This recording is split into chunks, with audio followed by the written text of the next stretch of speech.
ಓಂ ಶಂ ಶನೇಶ್ಚರಾಯ ನಮಃ. ನಿತ್ಯಭಕ್ತಿ ಕಾರ್ಯಕ್ರಮಕ್ಕೆ ಸುಸ್ವಾಗತವನ್ನು ಕೋರುತ್ತಾ, ನವಗ್ರಹಗಳಲ್ಲಿ ಭಯ ಪಡ್ತಕ್ಕಂಥದ್ದು ಅಥವಾ ಕರ್ಮಕಾರಕ ನ್ಯಾಯಾಧೀಶ ಆಗಿರ್ತಕ್ಕಂಥ ಗ್ರಹವೇ ಶನಿ ಗ್ರಹ. ಪ್ರತಿಯೊಬ್ಬರೂ ಅಷ್ಟೇ, ನಾವು ಎಲ್ಲೋ ಒಂದು ಕಡೆ ನಮ್ಮ ಜೀವನದಲ್ಲಿ ನಮಗೆ ತಿದ್ದಿ ನಮ್ಮನ್ನು ಸರಿಯಾದ ದಾರಿಯಲ್ಲಿ ನಡೆಸ್ತಕ್ಕಂತಹ ದೇವರೇ ಅದು ಶನಿ ಭಗವಾನರು ಕೂಡ ಆಗಿರ್ತಾರೆ. ಅಂತಹ ಶನಿ ಭಗವಾನರು ಮೀನರಾಶಿಯಲ್ಲಿ ಈಗ ಸಂಚಾರ ಮಾಡ್ತಾ ಇದ್ದಾರೆ. ಈಗಾಗಲೇ ಮೀನರಾಶಿಗೆ 7.5 ನಡೀತಾ ಇದೆ, ಕುಂಭರಾಶಿಗೆ 7.5 ನಡೀತಾ ಇದೆ, ಹಾಗೆ ಮೇಷರಾಶಿಗೆ 7.5 ನಡೀತಾ ಇದೆ. ಇಂದು ಈ ಶನಿ ಭಗವಾನರ ವಿಷಯಕ್ಕೆ ಬಂದಾಗ ಈಗ ವಕ್ರಗತಿಯಲ್ಲಿ 138 ದಿನ ಶನಿ ಭಗವಾನರು 138 ದಿನ ವಕ್ರಸ್ಥಿತಿಯಲ್ಲಿ ಮೀನರಾಶಿಯಲ್ಲಿ ಸಂಚಾರ ಮಾಡೋಕ್ಕೆ ಈಗ ಪ್ರಾರಂಭ ಮಾಡ್ತಾ ಇದ್ದಾರೆ. ಈ ಜುಲೈ 13ನೇ ತಾರೀಕಿನಿಂದ ಜುಲೈ 13, 2025ರಿಂದ ನವಂಬರ್ 27 ಅಂದರೆ ನವಂಬರ್ 28 ತನಕ ಒಟ್ಟು 138 ದಿನ ವಕ್ರಸ್ಥಿತಿಯಲ್ಲಿ ಸಂಚಾರ ಮಾಡೋಕ್ಕೆ ಪ್ರಾರಂಭ ಮಾಡ್ತಾ ಇದ್ದಾರೆ. ಈ ವಕ್ರಸ್ಥಿತಿ ಹಲವಾರು ರಾಶಿಗಳಿಗೆ ಇದು ಶುಭವೂ ಹೌದು, ಅಶುಭವೂ ಹೌದು. ಹಾಗೆ ಪ್ರಕೃತಿಯ ಮೇಲೆ, ಪಂಚಭೂತಗಳ ಮೇಲೆ ಇದರ ಪ್ರಭಾವ ಕೂಡ ಬೀರ್ತಕ್ಕಂಥ ಸಾಧ್ಯತೆ ಇರುತ್ತೆ. ಯಾಕೆಂದರೆ ಇದನ್ನೇ ನಾವು ವಕ್ರ ಅಥವಾ ಹಿಮ್ಮುಖ ಅಂತ ಕರಿತೀವಿ. ಹಿಮ್ಮುಖ ಅಂದರೆ ಈಗಾಗಲೇ ನಮಗೆ ಸೂರ್ಯಚಂದ್ರರು ಯಾವತ್ತೂ ಸಹ ಅವರು ಹಿಮ್ಮುಖವಾಗಿ ವಕ್ರ ಆಗೋದೇ ಇಲ್ಲ. ಇನ್ನು ಎಲ್ಲ ಗ್ರಹಗಳು ಕೂಡ ಹಿಮ್ಮುಖ ಆಗುತ್ತೆ. ಅದರಲ್ಲೂ ಕೂಡ ಶನಿ ಭಗವಾನರಿಗೆ ಯಾಕೆ ಅಷ್ಟು ಪ್ರಾಶಸ್ತ್ಯ ಕೊಡ್ತೀವಿ? ಒಂದು ರಾಶಿಯಲ್ಲಿ 2 ವರ್ಷ ಇರ್ತಕ್ಕಂಥದ್ದು, ಸುದೀರ್ಘ ಚಲನೆ, ನಿಧಾನಗತಿ, ಮಂದಗತಿ, ಅದರ ಜೊತೆಗೆ ಅದೃಷ್ಟವನ್ನೂ ಕೊಡ್ತಾರೆ. ನಮಗೆ ಎಷ್ಟೊಂದು ಸರಿ ಶನಿ ಭಗವಾನರನ್ನು ನಾವು ನ್ಯಾಯವಾಗಿ ನಡ್ಕೊಂಡಿದ್ದೆ ಆದರೆ ಶನಿ ಭಗವಾನರ ಅನುಗ್ರಹ ಕೂಡ ನಮಗೆ ಸಿಗುತ್ತೆ. ಇಂದು ಮುಖ್ಯವಾಗಿ ಅರ್ಧಾಷ್ಟಮ, ಅಷ್ಟಮ, 7.5, ಪಂಚಮ ಶನಿ ಇರ್ತಕ್ಕಂಥವರಾಗ್ಬೋದು.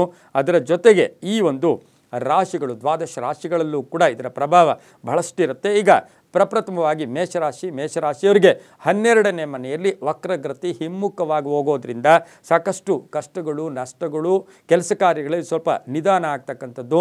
ಎಲ್ಲ ನಿಮಗೆ ಅದೃಷ್ಟ ಚೆನ್ನಾಗಿದೆ, ದಶಾಕಾಲ ಚೆನ್ನಾಗಿದೆ, ಆದರೂ ಕೂಡ ಜಾಗೃತಿಯಾಗಿ ಮೇಷರಾಶಿಯವರು ಇದ್ದು ಶನಿವಾರ ಶನಿ ಭಗವಾನರ ಆರಾಧನೆ ಮಾಡ್ಕೊಳ್ಳೋದು ತುಂಬ ಒಳ್ಳೆಯದಾಗುತ್ತೆ. ಇನ್ನು ವೃಷಭ ರಾಶಿಯವರಿಗೆ 11ನೇ ಮನೆಯಲ್ಲಿ ವಕ್ರವಾಗಿ ಹಿಮ್ಮುಖವಾಗಿ ಸಂಚಾರ ಮಾಡೋದು ಸಾಕಷ್ಟು ಅರ್ಧಂಬರ್ಧ ಶುಭನೂ ಹೌದು, ಅಶುಭನೂ ಹೌದು. ಆದರೂ ಕೂಡ ಶನಿ ಭಗವಾನರ ಸ್ಮರಣೆ, ದಾನ ಧರ್ಮಗಳಿಂದ ಶುಭ ಆಗ್ತಕ್ಕಂಥದ್ದು. ಇನ್ನು ಮಿಥುನ ರಾಶಿಯವರಿಗೆ ಕರ್ಮಸ್ಥಾನದಲ್ಲಿ 10ನೇ ಮನೆಯಲ್ಲಿ ಮಿಶ್ರ ಫಲ ಇರ್ತಕ್ಕಂಥದ್ದು, ವೃತ್ತಿಯ ವಿಚಾರದಲ್ಲಿ ನ್ಯಾಯವಾಗಿ ನಡ್ಕೋಬೇಕಾಗಿರುತ್ತೆ. ಕರ್ಕಾಟಕ ರಾಶಿಯವರಿಗೆ 9ನೇ ಮನೆಯಲ್ಲಿ ಸಂಚಾರ ಮಾಡ್ತಾ ಇರ್ತಕ್ಕಂಥ ವಕ್ರ ಸ್ಥಾನದಲ್ಲಿ ಸಂಚಾರ ಮಾಡ್ತಾ ಇರ್ತಕ್ಕಂಥ ಶನಿ ಭಗವಾನರು ಅದೃಷ್ಟನೂ ಕೊಡ್ತಾರೆ, ಒಳ್ಳೆಯದು ಕೂಡ ಆಗ್ತಕ್ಕಂಥದ್ದು, ವೃತ್ತಿಯಲ್ಲೂ ಕೂಡ ಸಾಕಷ್ಟು ಬದಲಾವಣೆ ಆಗ್ತಕ್ಕಂಥದ್ದು. ಸಿಂಹ ರಾಶಿಯವರಿಗೆ ಅಷ್ಟಮವಾಗಿ ಏನು ಇವತ್ತಿನ ದಿವಸ ಶನಿ ವಕ್ರ ಸ್ಥಿತಿಯಲ್ಲಿರೋದ್ರಿಂದ ಸ್ವಲ್ಪ ಜಾಗೃತಿಯಾಗಿರಬೇಕು, ಆರೋಗ್ಯದವನ್ನು ನೋಡ್ಕೋಬೇಕಾಗಿರುತ್ತೆ. ಕನ್ಯಾ ರಾಶಿಯವರಿಗೆ ಮಿಶ್ರ ಫಲ ಇರ್ತಕ್ಕಂಥದ್ದು. ತುಲಾ ರಾಶಿಯವರಿಗೆ ಬಹಳಷ್ಟು ಶುಭ. ಈ ವಕ್ರ ಸ್ಥಿತಿ ತುಲಾ ರಾಶಿಯವರಿಗೆ ತುಂಬಾ ಒಳ್ಳೆಯದಾಗ್ತಕ್ಕಂಥದ್ದು. ವೃಶ್ಚಿಕ ರಾಶಿಯವರಿಗೆ ಒಂದಷ್ಟು ಟೆನ್ಷನ್ಸ್ ಆಗ್ತಕ್ಕಂಥದ್ದು, ಊಹೆಗೆ ನಿಲುಕದ ಕೆಲವು ಕೆಲಸಗಳಲ್ಲಿ ಸ್ವಲ್ಪ ಅಡ್ಡಿ ಆತಂಕಗಳು ಕೂಡ ಬರ್ತಕ್ಕಂಥದ್ದು. ಧನುಸು ರಾಶಿಯವರಿಗೂ ಕೂಡ ಮಿಶ್ರ ಫಲ ಇರ್ತಕ್ಕಂಥದ್ದು. ಮಕರ ರಾಶಿಯವರಿಗೆ ತುಂಬಾ ಒಳ್ಳೆಯದಾಗ್ತಕ್ಕಂಥದ್ದು. ಇನ್ನು ಕುಂಭ ರಾಶಿಯವರು ಜಾಗೃತಿಯನ್ನು ವಹಿಸಬೇಕಾಗಿರುತ್ತೆ. ವಾಕ್ಸ್ಥಾನ, ಧನಸ್ಥಾನ, ಕುಟುಂಬ ಸ್ಥಾನ ಹೌದು. ಕಡೆಯದಾಗಿ ಮೀನರಾಶಿಯವರಿಗೆ ಈ ಒಂದು 7.5 ನಡೀತಾ ಇದೆ, ಹಿಮ್ಮುಖವಾಗಿ ನಡೀತಾ ಇದೆ. ಇವರು ಎಷ್ಟು ದೇವತಾರಾಧನೆಗಳಿಂದ ಸಾಕಷ್ಟು ಶುಭ ಆಗ್ತಕ್ಕಂಥ ಯೋಗ ಕೂಡ ಇರುತ್ತೆ. ವಕ್ರ ಶನಿಯ ಒಂದು ಪ್ರಭಾವದಿಂದ ಸಾಕಷ್ಟು ಅದೃಷ್ಟವೂ ಇದೆ, ದುರಾದೃಷ್ಟವೂ ಇದೆ. ಯಾಕೆಂದರೆ ವಾಯುಗೂ ಕೂಡ ಕಾರಕ ಆಗಿರ್ತಕ್ಕಂಥದ್ದು. ಜಲತತ್ವ ರಾಶಿಯಲ್ಲಿ ವಕ್ರಸ್ಥಾನ ಇರೋದ್ರಿಂದ ಜಾಗೃತಿಯನ್ನು ವಹಿಸಿದ್ದೆ ಆದರೆ ತುಂಬಾ ಒಳ್ಳೆಯದಾಗತಕ್ಕಂಥ ಸಾಧ್ಯತೆ ಕೂಡ ಇರುತ್ತೆ. ಪ್ರತಿನಿತ್ಯವೂ ಓಂ ಶಂ ಶನೇಶ್ಚರಾಯ ನಮಃ ಈ ಮಂತ್ರ ಹೇಳ್ಕೊಳ್ಳೋದ್ರಿಂದ ಶುಭ ಆಗುತ್ತೆ ಅಂತ ಹೇಳ್ತಾ, ಸರ್ವೇ ಜನ ಸುಖಿನೋ ಭವಂತು, ಸಮಸ್ತ ಸನ್ಮಂಗಳಾನಿ ಭವಂತು.